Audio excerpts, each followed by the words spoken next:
इस टॉपिक में हम कोई भी ऑब्जेक्ट को क्या करेंगे कि डेंसर मीडियम में रख के देखेंगे। अगर डेंसर मीडियम में रखेंगे तो जो इमेज बनेगा वो वर्चुअल बनेगा। अब ये जो है वो कैसे बनेगा, तो जैसे अगर हम एक डेंसर मीडियम में, जैसे ये रिफ्रैक्टिंग सरफेस है, ये हमारे रिफ्रैक्टिंग सरफेस है, और इस रिफ्रैक्टिंग सरफेस पे हम कोई ऑब्जेक्ट को डेंसर मीडियम में रखेंगे। ये रहा प्रिंसिपल एक्सिस, ये रहा पोल, पी से रिप्रेजेंट कर रहे हैं, और ये रहा ऑब्जेक्ट। अगर ऑब्जेक्ट से कोई रेज ऑफ लाइट अगर पास होती है तो हम क्या करते हैं कि डेंसर मीडियम से, दैट मीन्स ये हमारा रिफ्रैक्टिव इंडेक्स का, ये है रिफ्रैक्टिव इंडेक्स डेंसर मीडियम, और ये है एयर मीडियम, एयर मीडियम। तो कोई भी लाइट डेंसर मीडियम से एयर मीडियम में जाता है तो वो लाइट क्या करता है, नॉर्मल से दूर भागता है, यानी नॉर्मल से दूर जाता है। अगर ये यहाँ से ये जो रिफ्रैक्टिंग सरफेस है इसमें से अगर हम नॉर्मल ड्रॉ करें तो नॉर्मल ड्रॉ हम ऐसे कर सकते हैं कि हाँ ये नॉर्मल है हमारा, जो सॉरी ये ज़्यादा दूर तक बन गया, ये नॉर्मल है हमारा। अब ये नॉर्मल जो है दैट मीन्स ये नॉर्मल जो होगा परपेंडिकुलर होगा सरफेस से, तो नॉर्मल से दूर जाएगा, यानी लाइट ये ऐसे जाएगा, क्योंकि हम लोग पढ़े हैं ना रिफ्रैक्शन ऑफ लाइट में हम लोग पढ़ते हैं डेंसर से रेयर और रेयर से डेंसर, हम लोग पढ़ चुके हैं। तो अगर ये नॉर्मल है तो अगर ये लाइट को अब हम आगे की तरफ ट्रेस करें तो ये हमारा बनता है C, that means centre of curvature. और ये लाइट जो है वो डेंसर से रेयर मीडियम जा रही है, तो इस केस में क्या होगा कि ये लाइट इधर से हम ट्रेस करें तो हमारा इमेज कहाँ बन रहा होगा, दैट मीन्स अंदर, यानी डेंसर मीडियम में। अब ये बात हो रही है कि डेंसर मीडियम में जो हमारा इमेज बन रहेगा तो एक ही साइड में बन रहा है, यानी ऑब्जेक्ट इधर ही है और इमेज इधर ही है, तो इस केस में हमारा जो इमेज होगा वो वर्चुअल इमेज बनेगा। अब इसमें बात हो रही है कि इंसिडेंस एंगल कौन सा होगा, रिफ्रैक्शन एंगल से कौन सा होगा। तो नॉर्मल से जो एंगल बनता है, यानी रिफ्रैक्टेड लाइन जो होता है और नॉर्मल जो होता है वो हमारा रिफ्रैक्शन एंगल होता है, रिफ्रैक्टेड एंगल। और इंसिडेंट एंगल कौन सा होगा, तो इंसिडेंट एंगल हमारा ये हो जाएगा आई। अच्छा, अगर ये आई है, इंसिडेंट एंगल है, तो ये रिफ्रैक्टेड एंगल, तो अगर इधर की बात करें तो ये भी पूरा का पूरा क्या है, रिफ्रैक्टेड एंगल है। क्यों? क्योंकि ये वर्टिकली अपोजिट एंगल है। ये देखा जाए वर्टिकली अपोजिट एंगल क्या होता है, दो लाइन का वर्टिकली, ये वर्टिकली अपोजिट एंगल, तो ये भी तो एक वर्टिकली अपोजिट एंगल ही है, दैट मीन्स ये आर होगा तो ये टोटल आर होगा, बट ये क्या होगा, आई होगा। तो यही बात समझाना चाह रहे हैं कि कोई भी ऑब्जेक्ट अगर रेयर मीडियम डेंसर मीडियम में है तो इमेज भी जो होगा वो डेंसर मीडियम में बन रहा है, तो ये इमेज होगा वो वर्चुअल इमेज बनेगा। अब ये अल्फा बीटा गामा जो भी रेज जो भी एंगल बनाए, ठीक है, वो हम अभी डिस्कस करने वाले हैं। बस प्रॉपर ये समझाना था मेन मकसद कि ऑब्जेक्ट रखेंगे तो डेंसर मीडियम में इमेज बन रहा है, यानी एक ही साइड। देखिए उसमें इसके पिछले वाला वीडियो में क्या था कि ऑब्जेक्ट को डेंसर मीडियम में रखते थे तो इमेज इधर बनता था, ठीक है, बारी बारी, मतलब अलग अलग हम पढ़ चुके हैं, अलग अलग केस में पढ़ चुके हैं। तो इसके लिए हम इसमें डिस्कशन करने वाले हैं कि इसका रिलेशन हम कैसे निकाल सकते हैं। दैट मीन्स P से ये जो डिस्टेंस होगा ये हमारा क्या है, V है, ऑब्जेक्ट से डिस्टेंस जो होगा वो U हो जाएगा पोल तक, और सेंटर ऑफ कर्वेचर से ये हो जाएगा पोल तक, तो ये रेडियस ऑफ कर्वेचर हो जाएगा। और बात रहा साइन कन्वेंशन का, तो ये भी निगेटिव, ये भी निगेटिव और ये भी निगेटिव, क्योंकि इस साइड नहीं है। तो चलिए हम डिस्कस करते हैं इसमें, ठीक है। ये फिगर ऑलरेडी जो है डायग्राम ऑलरेडी हम बना के रखे हैं कॉपी में, तो मेन समझाना मेन मकसद था कि कैसे ड्रॉ करते हैं। तो इसमें ये बाकी जो टॉपिक है वो लिखा हुआ है, let of the object, point object है, ये सब चीज़ लिखा हुआ है, क्योंकि मैं आपको समझा चुका हूँ, तो मतलब नहीं है, आपको डायरेक्ट पॉइंट पे ले आता हूँ। डायरेक्ट क्या है यहाँ पे देखा जाए तो यही ऑब्जेक्ट था, ऑब्जेक्ट से रेज ऑफ लाइट गया, पास किया इधर Q पॉइंट तक, यहाँ Q तक है, और ये जो है इसको हम लोग गामा, अल्फा और बीटा से ऐसे रिप्रेजेंट कर रहे हैं, और ये इंसिडेंस एंगल है, और ये रिफ्रैक्टेड टोटल एंगल हो गया, ये रिफ्रैक्टेड एंगल हो गया, और ये रहा हमारा नॉर्मल, एन नॉर्मल है, ठीक है, जो कि ये लाइन ट्रेस कर दिया तो सेंटर ऑफ कर्वेचर हो गया। और ये डेंसर मीडियम में है तो इसको हम μ2 से रिप्रेजेंट कर रहे हैं, ये रेयर मीडियम में है तो μ1 से रिप्रेजेंट कर रहे हैं। और अल्फा बीटा गामा जो है तो यहाँ पे ए ओ सी एक ट्रायंगल है, देखा जाए ए ओ सी कहाँ है, ए ओ और सी, ये वाला ए ओ और सी। तो क्या मैं लिख सकता हूँ कि I plus gamma is equal to alpha? पहले ही बता चुका हूँ कि कोई भी ट्रायंगल जो होता है तो ट्रायंगल का आउटर एक्सटीरियर एंगल जो होता है वो दो इंटीरियर एंगल के सम के बराबर होता है। तो इस पूरे ट्रायंगल में ए ओ सी में देखा जाए ए ओ सी में, तो ये दो इंटीरियर एंगल का सम अल्फा के बराबर होगा। तो alpha is equal to I plus gamma लिख सकते हैं, और आई को लिखेंगे तो क्या होगा, अल्फा माइनस गामा होगा। अब अगर देखा जाए तो अल्फा और गामा जो है वो क्या है, बहुत बहुत स्मॉल, मतलब बहुत छोटे एंगल्स हैं। तो इसको हम टेंजेंट यानी टेन से रिप्रेजेंट कर सकते हैं, replace tan theta. That means हम कह सकते हैं कि टेन थीटा एप्रॉक्स थीटा के बराबर होता है, क्योंकि वेरी वेरी स्मॉल एंगल है। तो tan alpha minus ten gamma, तो ये हो गया हमारा इक्वेशन सेकंड। तो फर्स्ट कौन सा था, I is equal to alpha minus gamma.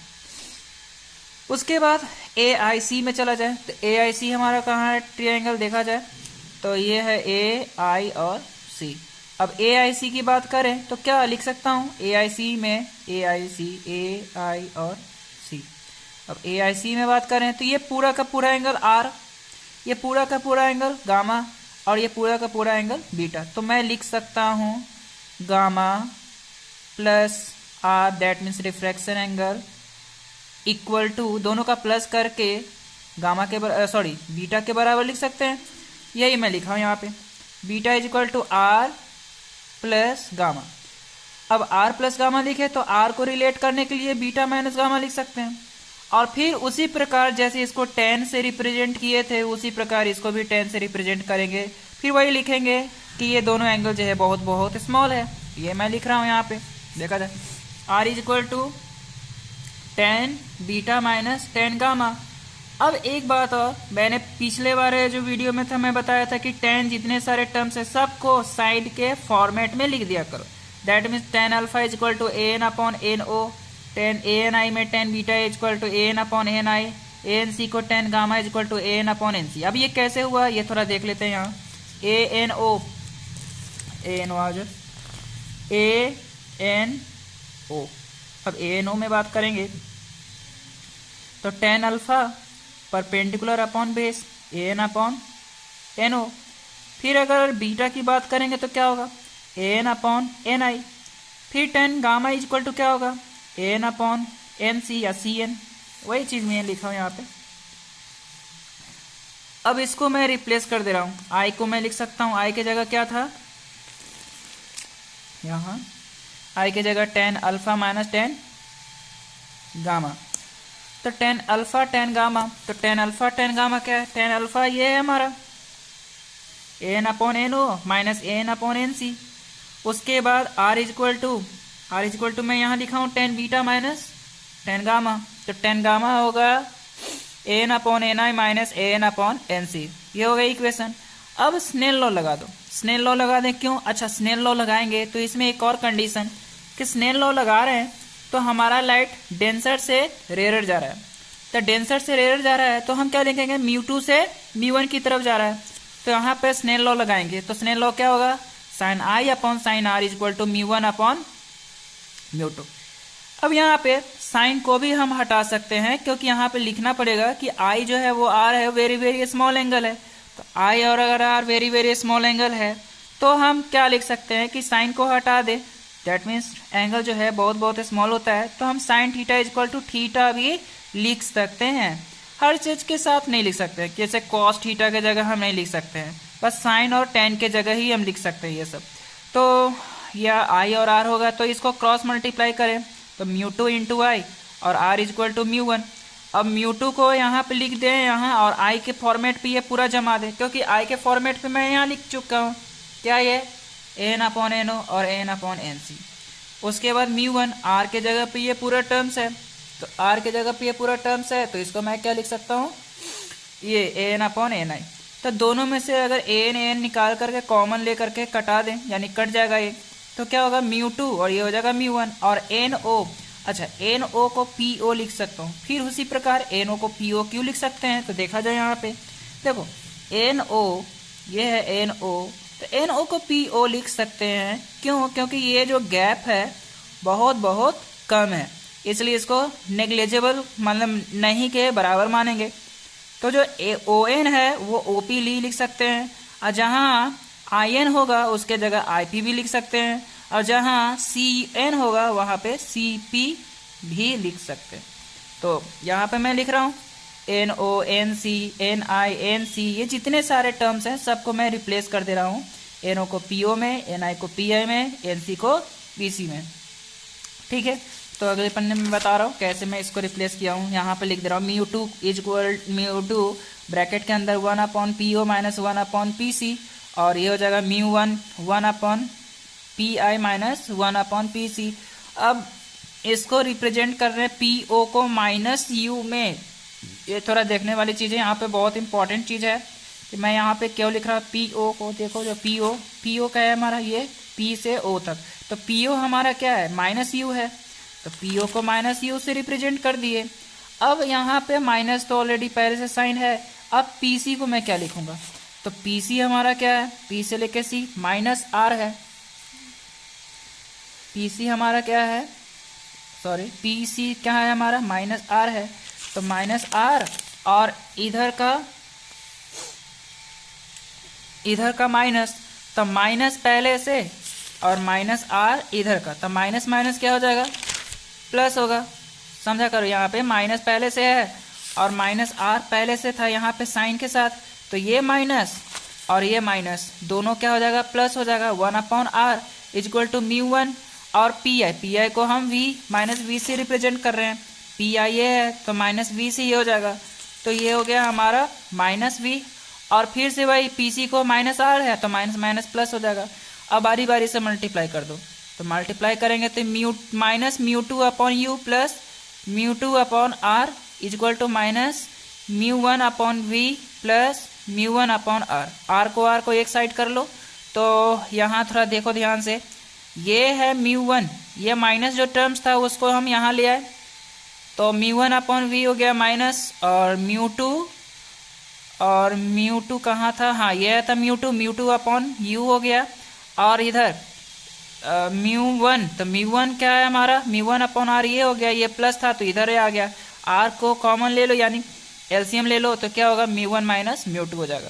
ये हमारा रिलेशन होगा, यानी ये रिलेशन किस चीज़ का रिलेशन है, जब हमारा इमेज वर्चुअल बनता है, जब हमारा ऑब्जेक्ट डेंसर मीडियम में रखा जाता है। और ये किस केस की बात कर रहे हैं, जब हमारा दोनों, देखो एक इमेज भी और ऑब्जेक्ट दोनों एक ही साइड में रहता है, इस केस में हम बात करेंगे, यानी ये एक रिलेशन निकल गया इस चीज़ का। ठीक है, अच्छा बात ये है लेंस एक टॉपिक है। देखा जाए लेंस क्या होता है, तो एक लेंस जो होता है एक homogeneous transparent bounded to a spherical surface होता है। ठीक है, मतलब एक ट्रांसपेरेंट मीडियम होता है, कांच का टुकड़ा ले लो या कोई भी चीज़ ले लो, जो दोनों स्फेरिकल सरफेस होना चाहिए, स्फेरिकल दोनों तरफ से कर्व होनी चाहिए। और कराए वंस स्फेरिकल होगा, या तो हो सकता है दूसरे साइड में प्लेन भी सरफेस होगा, उसको भी हम लेंस कहते हैं। मतलब ये नहीं कह सकते हैं कि हाँ दोनों तरफ ये स्फेरिकल हो, एक तरफ प्लेन भी हो सकता है, उसको भी लेंस कह सकते हैं। टाइप्स ऑफ लेंस क्या होता है, तो टाइप्स ऑफ लेंस ये इतने तरह के होते हैं। अब इतने तरह के होते हैं तो इसको हम कौन सा लेंस कहते हैं, देखो ये इधर कॉनकेव है, इधर कॉन्वेक्स है, तो इसका नाम पड़ गया कॉनकेव, कॉनकेवो कॉन्वेक्स, कॉनकेवो कॉन्वेक्स, ये कॉनकेवो है और एक इधर कॉन्वेक्स हो गया। इसका नाम क्यों हो गया, प्लेन है तो इधर एक तरह का प्लेन हो गया, तो इसको हो गया प्लानो कॉन्वेक्स, एक तरफ कॉन्वेक्स है।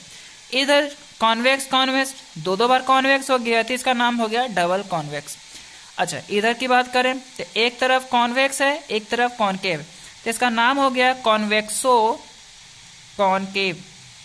इधर क्या है, प्लेन हो गया और ये हो गया कॉनकेव, तो प्लानो कॉनकेव। अब इधर डबल कॉनकेव है तो इसको लिखेंगे डबल कॉनकेवो लेंस। ठीक है, तो 3 और 3 इधर 6 हो गए। इतने तरह के लेंस होते हैं, तो अगला वीडियो में हम बता देंगे। ठीक है, टेक केयर, बाय।